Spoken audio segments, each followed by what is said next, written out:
Hello, in this video we want to check the inductive sensor and explanation its component, wiring and application. So stay with me.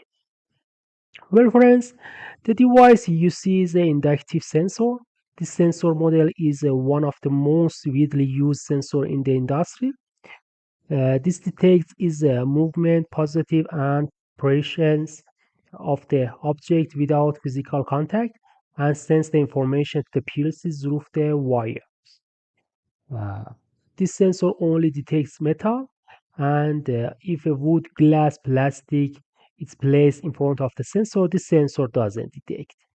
This detective sensor have a two model, flash and unflash.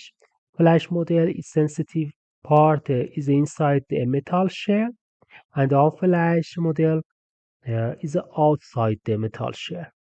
If you use several flash sensor in the project, you must respect the distance between the sensor and you should put the minimum legal distance between the sensor.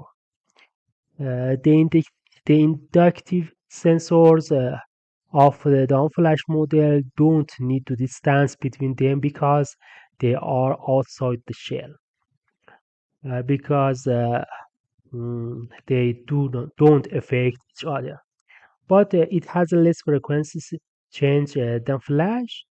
The advantage of inductive sensor are the high speed of their changes and they have a long lifespan.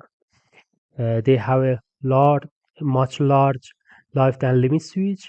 It doesn't have a mechanical part and it works when the metal object is placed in front of this sensor. Limit switch had a mechanical part, can be used in the industrial environment. Industrial noise doesn't affect this sensor and doesn't create noise. These are the strength of inductive sensor that you should consider. Uh, addition to before buying, the distance can be detected.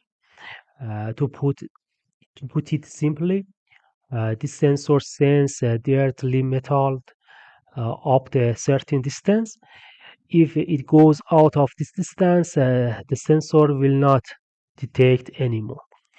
If you have a distance limitation in the project, then choose the sensor type is important. There is a relationship between a diameter of the sensor and the detectable distance. The larger of diameter of the opening and greater the distance.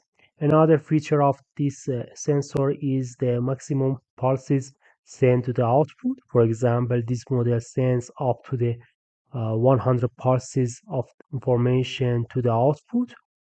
Uh, for example, suppose that in the project 500 goods pass in front of the sensor per second. This sensor detects the passage of 100 numbers and doesn't recognize 400 numbers. You can get this information from the datasheet of this sensor. The next feature of sensor is shielded or unshielded. This sensor is unshielded. Shielded sensor are metal all the way. So these are the points you should pay attention to. If you want to send sensing area to centralize, you should use the shield sensor until this part is metal. If you want it to be decentralized, you can use the same model that you not unshield. Another feature of this IP sensor is where you use the sensor. All materials are included in the datasheet of this sensor. Another feature of this sensor is the power supply is the sensor. There are two types of 24 volts DC and 220 volt AC.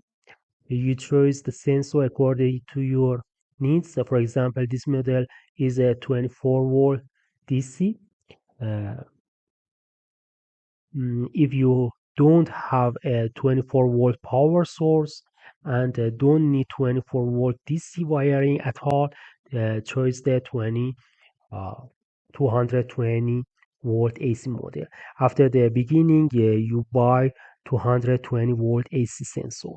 And finally, the output of the sensor is sent to the PLC through this wire. The sensor output can be normally open or normally closed, or normally open and normally closed. If it is four wires, it has a normally open and normally closed number. And if there are three wires, that is the normally closed and normally open. And the last issue is whether the sensor is PNP and or NPN. If the PLC wiring is PNP, the sensor must be PNP. If the PLC wiring is NPN, the sensor must be NPN. So you must pay attention to these points before you buying and after buying the sensor. If you have any question about this video, ask in the comments. Thank you for watching this video.